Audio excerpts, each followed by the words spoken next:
However, my determination was fixed. I awaited the result of events, firmly resolved to enter into no concessions or treaties which could present only a temporary reparation and would inevitably have been attended by fatal consequences.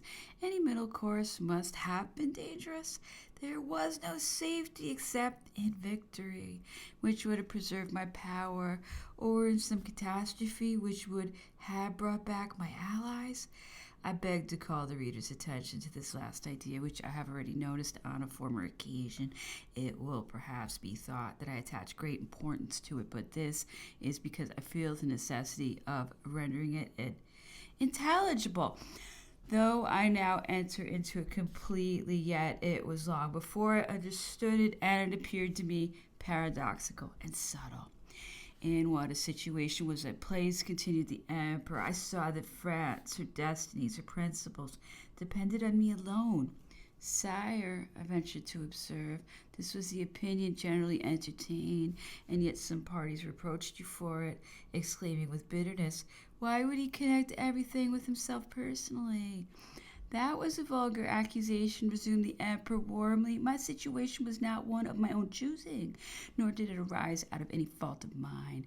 It was produced entirely by the nature and force of circumstances, by the conflict of two opposite orders of things. Would the individuals who held this language, if indeed they were sincere, have preferred to go back to the period preceding Brumaire, when our internal dissolution was complete, foreign invasion certain, and the destruction of France inevitable?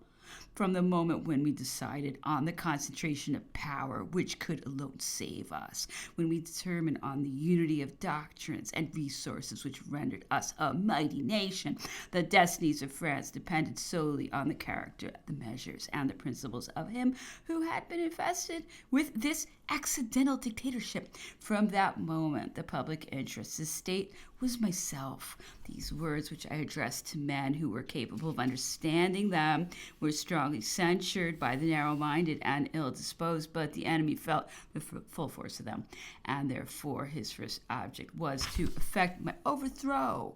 The same outcry was raised against other words which I uttered in the sincerity of my heart when I said that France stood more in need of me than I stood in need of her.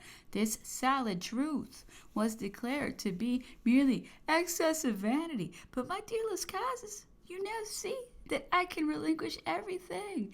And as to what I endure here, my suffering cannot be long. My life is limited, but the existence of France... Then, resuming his former idea, he said, the circumstances in which we were placed were extraordinary and totally new. It would be vain to seek for any parallel to them. I was myself the keystone of an edifice totally new and raised on a slight foundation. Its stability depended on each of my battles. Had I been conquered at Marengo, France would have encountered all the disasters of 1814 and 1815 without those prodigies of glory which succeeded and which will be immortal. It was the same at Austerlitz and Jena, and again at Eylau and elsewhere. The vulgar failed not to blame my ambition as the cause of all these wars, but they were not of my choosing. They were produced by the nature and force of events. They arose out of that conflict between the past and the future, that constant and permanent coalition of our enemies, which obliged us to subdue under pain of being subdued.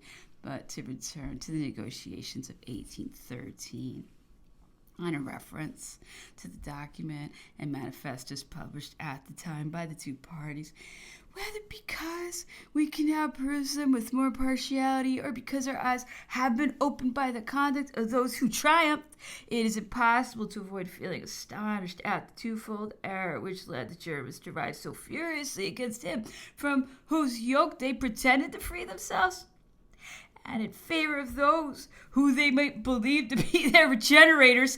Renewal of hostilities, battle at Dresden, 25th and 27th of August. The hostile powers again presented themselves on the field of battle. The French, with a force of 300,000, of which 40,000 were cavalry, occupied the heart of Saxony on the left bank of the Elbe, and the Allies, with 500,000 men, of whom 100,000 were cavalry, threatened them in three different directions, from Berlin, Silesia, and Bohemia. on Dresden. This prodigious disproportion in numbers had no effect on Napoleon. He concentrated his forces and boldly assumed the offensive, having fortified the line of the Elbe, which had now become his point d'appui. And protecting his extreme right by the mountains of Bohemia, he directed one of his masses on Berlin against Bernadotte, who commanded an army of Prussians and Swedes, while another marched upon Silesia against Blücher, who commanded a corps composed of Prussians and Russians, and a third was stationed at Dresden as the key to the position to observe the great Austrian and Russian army of Bohemia. Finally, a fourth mass was placed as a reserve at Zittau, with the threefold object: first, to penetrate into Bohemia in case we should gain advantage over Blücher; second, to keep the great body of the Allied force confined in Bohemia through the fear of being attacked on their rear should they attempt to debouch by the banks of the Elbe; third, to assist if necessary in assailing Blücher or in the defense of Dresden in case that city should be attacked. The emperor, who had already made a rapid movement against Blücher, was keeping him in action before him when he suddenly called away for the defense of Dresden, where 65,000 French troops found themselves opposed to 180,000 of the Allied forces. Prince Schwarzenberg, the general-in-chief, had on the 26th made a feint attack upon Dresden instead of making a precipitate and decided assault, which it was affirmed was the intention of the deserter Jomini, who so well understood the real state of things. Napoleon came up with the rapidity of lightning, and he combined a force of 100,000 French troops to oppose the 180,000 allies. The affair was not for a moment doubtful, and to his sagacity and penetration the whole success must be attributed. The enemy was overwhelmed. He lost 40,000 men and was for some time threatened with total destruction. The Emperor Alexander was present at the battle, and Moreau was killed by one of the first balls that were fired by our Imperial Guard only a short time after he had spoken with the Russian Emperor. The happy chance so anxiously looked for by Napoleon, which was expected to reestablish our affairs, to procure peace and to save France, had at length arrived.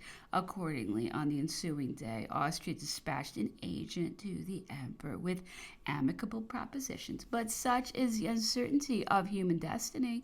From that moment, by an unexampled fatality, Napoleon had to encounter a chain of disasters at every point except that at which he was himself present. We sustained reverses. Our army still lost 25,000 men in opposing Blücher. The force which attacked Berlin was defeated by the Prince of Sweden with great loss. And finally, nearly the whole of Vandame's corps, which after the victory of Dresden was sent into Bohemia with the view of assailing the enemy's rear and accomplishing his destruction, being abandoned to itself, and the temerity of its chief was cut to pieces by that part of the Allied army which was precipitately falling back. This fatal disaster and the safety of the Austrians was occasioned by a sudden indisposition of Napoleon, who for a moment was supposed to have been poisoned. His presence no longer excited the ardor of the different corps in maintaining the pursuit. Indecision and dejection ensued. Vandame's force was destroyed, and all the fruit of the splendid victory of Dresden was lost. After these repeated checks, the spell was broken. The spirit of the French troops became depressed, while that of the Allies was more highly excited. The hostile forces were now to be estimated only by their numerical value, and a catastrophe seemed to be at hand. Napoleon, in despair, exerted vain efforts. He hastened to every threatened point and was immediately called away by some new disaster. Wherever he appeared, the Allies retreated before him, and they advanced again as soon as his back was turned. Meanwhile, all the enemy's masses were constantly gaining ground. They had effected communications with each other, and they now formed a semicircle, which was gradually closing around the French, who were now driven back upon the Elbe and threatened completely to surround them. On the other hand, our rear, which was uncovered, was assailed by detached parties. The kingdom of Westphalia was in open insurrection. Our convoys were intercepted, and we could no longer maintain free communications with France. It was in this state of things that the negotiators at Prague submitted to the emperor the result of their new conferences, in addition to numerous restitutions required from Napoleon and his allies. Two propositions were made. First, the surrender of all the influence and acquisitions of France and Italy. Second, the resignation of the French influence and acquisitions in Germany. Napoleon was to take his choice of one of these two divisions of power, but the other was to be consigned to the Allies to be entirely at their disposal without any interference on his part. Neither friends nor enemies entertained a doubt but that Napoleon would eagerly accept these proposals. For, said those about him, if you choose Italy, you remain at the gates of Vienna, and the Allies will soon dispute among themselves respecting the division of Germany. If, on the contrary, you prefer the surrender of Italy, you will thereby secure the friendship of Austria, to whose share it will fall, and you will remain in the heart of Germany. In either case, you will soon reappear in the character of a mediator or a ruler. Napoleon, however, was not of this opinion. He rejected the propositions and persisted in following up on his own ideas. Certainly, said he, such proposals in themselves and in the natural course of things are most acceptable, but where is the guarantee of their sincerity? He saw plainly that the Allies were only endeavoring to lure him into a snare. They determined henceforth to abide neither by faith nor law. They did not conceive themselves bound by any law of nations or any rule of integrity in their conduct towards us. In opposition to the suggestions of his counselors, Napoleon said, if I relinquish Germany, Austria will but contend the more perseveringly until she obtain Italy. If, on the other hand, I surrender Italy to her, she will, in order to secure the possession of it, endeavor to expel me from Germany. Thus, one concession granted will only serve as an inducement for seeking or enforcing new ones. The first stone of the edifice being removed, the downfall of the whole will inevitably ensue. I shall be urged on from one concession to another until I am driven back to the castle of the Tuileries, whence the French people, enraged at my weakness and blaming me for their disasters, will doubtless banish me, and perhaps justly, though they may themselves immediately become the prey of foreigners. May not this be regarded as the literal prediction of the events which succeeded the insidious declaration of Frankfurt, the propositions of Chatillon? It would be 1,000 times better to perish in battle amidst the fury of the enemy's triumph, continued the emperor, for even defeats leave behind them their respect due to adversity, when they are attended by magnanimous perseverance. I therefore prefer to give battle, for if I should be conquered, we still have with us the true political interests of the majority of our enemies, but if I should be victorious, I may save all. I have still chances in my favor. I am far from despairing. Intended movement on Berlin. In this state of things, the King of Bavaria, the chief of the Confederation of the Rhine, wrote to the Emperor, assuring him confidentially that he would continue his alliance for 6 weeks longer. This was long enough, said Napoleon, to render it very probable that he would no longer find it necessary to abandon us. He determined immediately to attempt a great movement which he had long contemplated and which plainly indicates the resources of his enterprising mind. Pressed upon the Elbe, the right bank of which was already lined by the great mass of allied force and nearly turned on its rear, he conceived the bold idea of changing positions with the enemy place for place. He determined to penetrate the enemy's line, forming himself in his rear and compelling him in his turn to transfer his whole force to the left bank of the river. If in this situation he abandoned his communications with France, he would have in his rear the enemy's territory, a tract of country not yet ravaged by war, and which was capable of maintaining his troops. He would recover the cities of Berlin, Brandenburg, and Mecklenburg, with their immense garrisons, the separation and the losses of which were to be accounted so great a fault after the reverse of fortune, and would have been regarded as resources of genius in case of triumph. Napoleon now looked forward to a new line of combinations and a new prospect of future success. He beheld before him only the errors, the astonishment and the stupor of his enemies, and the brilliancy of his own enterprise and his hopes. The Battle of Leipzig, the 16th, 18th, and 19th of October.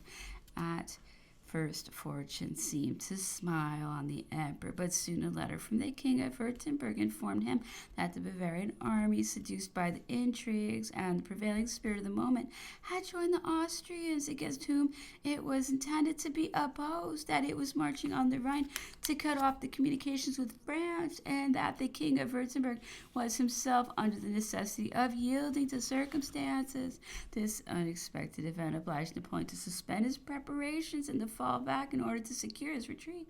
This complication of false movements proved serviceable to the Allies, who pressed and surrounded us. A great battle seemed inevitable. Napoleon assembled his force in the plains of Leipzig. His army consisted of 157,000 men and 600 pieces of artillery, but the Allies possessed 1,000 pieces of artillery and 350,000 men. During the first day, the action was furiously maintained. The French remained triumphant, and the victory would have been decisive if one of the corps stationed at Dresden had taken part in the battle, as the emperor hoped it would. General Merfeld was made prisoner, but was liberated on parole with the announcement that the emperor was at length willing to accept the condition of the renunciation of Germany.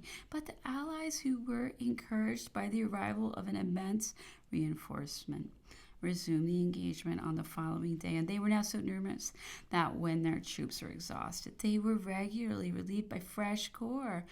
As on the parade, the most inconceivable fatality was now combined with inequality of numbers. Treason broke out in our ranks. The Saxons, our allies, deserted us, went over to the enemy, and turned their artillery against us.